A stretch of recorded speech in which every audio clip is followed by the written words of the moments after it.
Si le preguntamos a cualquier hispanohablante cuántas vocales hay en general, o más específicamente, cuántas vocales tiene el español, la respuesta inmediata y sin titubeos de la mayoría será que son 5 vocales las que tiene. Como todo el mundo sabe, A, E, I, O, U. Ahora bien, aunque es cierto que el sistema vocálico más frecuente en las lenguas del mundo es de 5 vocales y el español es efectivamente una de estas lenguas, tenemos que preguntarnos cómo hemos llegado a esta situación desde las 10 vocales que tenía el latín y por qué la mayoría de las demás lenguas romances tienen al menos 7 vocales. Por ejemplo, el gallego y el italiano tienen 7 vocales, el catalán tiene 7 u 8 vocales, dependiendo de la variedad. También el rumano tiene 7 vocales, mientras que ya nos podemos ir a casos más extremos, por ejemplo, el portugués que tiene hasta 9 vocales orales, bastantes más si contamos las nasales, y en el caso del francés podemos contar hasta 12 orales más si contamos las nasales. Entonces vemos que para los hispanohablantes la correspondencia de letras y de fonemas vocálicos es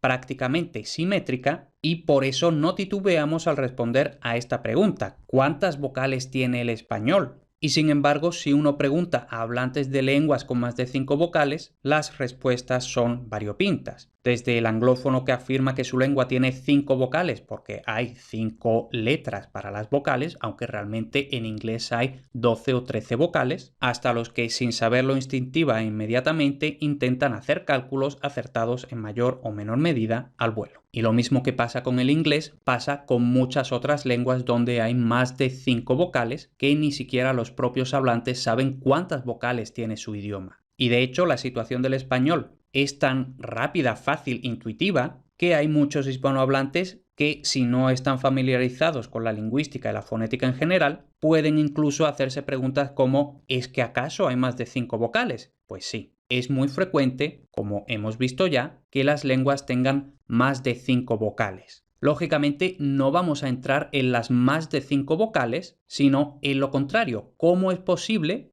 que en español tengamos 5 cuando la mayoría de las demás lenguas romances tienen 7 o más? Y para ello tenemos que retrotraernos al latín. Ya hemos adelantado, el latín tenía 10 vocales, es decir, A, E, I, O, U, pero cada uno de estos timbres podía ser breve o largo fonológicamente, es decir, la diferencia de una vocal larga o breve puede cambiar los significados. Así, malum con la A larga significaba manzana y malum con la A breve significaba el mal.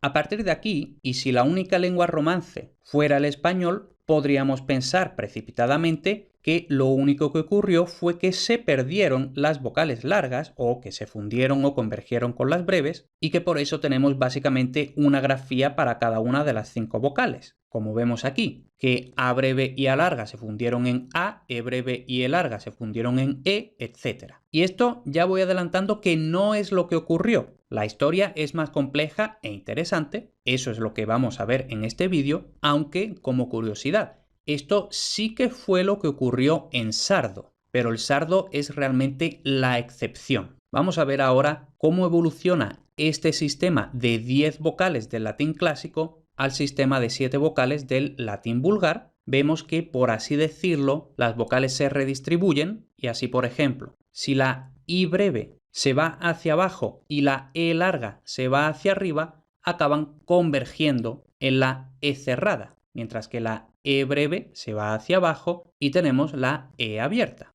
Y básicamente lo mismo con O y U, mientras que en A lo único que tenemos es que se funden las dos AEs. Entonces, en latín vulgar tenemos este sistema de 7 vocales solo en sílaba tónica. Ya no hay distinción de cantidad, ya no hay distinción entre vocales breves y largas, solo hay distinción de timbre. Y además, más concretamente, en la E tenemos una cerrada y una abierta, en la O tenemos una cerrada, una abierta.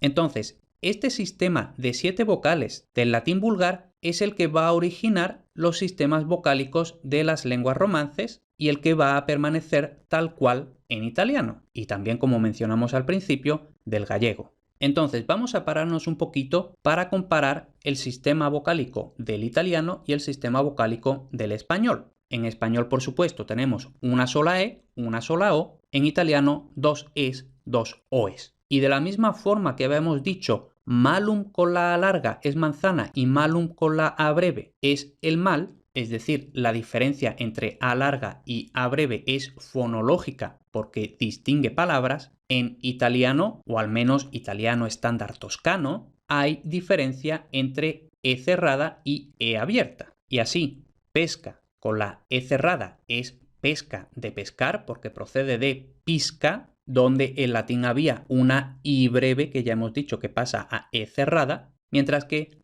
pesca con la E abierta procede de pérsica con E breve. Y por supuesto esto es porque el melocotón, que es pesca en italiano, se consideraba una especie de manzana pérsica, manzana persa. Bien, todo esto realmente es un poco de contexto. Vamos ahora propiamente a la cuestión de por qué en español solo hay 5 vocales, cuando en principio habríamos esperado 7 como en italiano, como en gallego o más. Para ello nos vamos a esta tabla. La cronología de las columnas es meramente orientativa. Vemos que en la primera tenemos el latín clásico, tal y como hemos dicho, con 10 vocales. Luego, más o menos en el siglo II después de Cristo, el primer paso es la convergencia de las dos AES y, por supuesto, ya la pérdida de la cantidad vocálica. Luego, sobre el siglo III-IV después de Cristo, ya tenemos el típico sistema de 7 vocales, en el que E cerrada converge con I abierta y O cerrada converge con U abierta. Y ahora, a partir de este sistema de 7 vocales, en lo que podemos llamar protorromance, es decir, la etapa inmediatamente anterior a la fragmentación del latín en las diversas lenguas romances, tenemos que la E abierta y la O abierta van a convertirse en diptongos. En un primer paso, IE y UO, que en español resultará en IE y en UE, por lo que tenemos A, E, I, O, U, y luego lo que tenemos son dos diptongos. Por eso decimos que la mayoría de las variedades del español tienen solo 5 vocales, se entiende, 5 fonemas vocálicos puros, sin contar alófonos de las vocales, sin contar diptongos, triptongos, etc. Entonces, para poner todo esto en práctica, que no se quede en tablas, en trapecios, que son algo abstracto, vamos a verlo con ejemplos. Tenemos, por ejemplo, el latín petra con la E abierta y luego esto, tal y como tengo yo puesto aquí, evoluciona por este orden al español, italiano, francés, portugués y catalán. Y vemos que pongo 2 rayas entre las 3 primeras lenguas, español, italiano y francés, y estas 2 rayas separan esas 3 lenguas del portugués y del catalán. Entonces, vemos que Petra, con la E breve tónica, va a dar español piedra, italiano pietra, francés pierre, es decir, diptongo, diptongo, diptongo. Mientras que en portugués tenemos pedra y en catalán también pedra. Vamos a ver ahora una O breve. Por ejemplo, focu, que nos va a dar fuego, fuoco, y feu, que en francés ya no es un diptongo, pero vemos en la ortografía que inicialmente sí era un diptongo. Por otra parte, tenemos portugués fogo, catalán foc.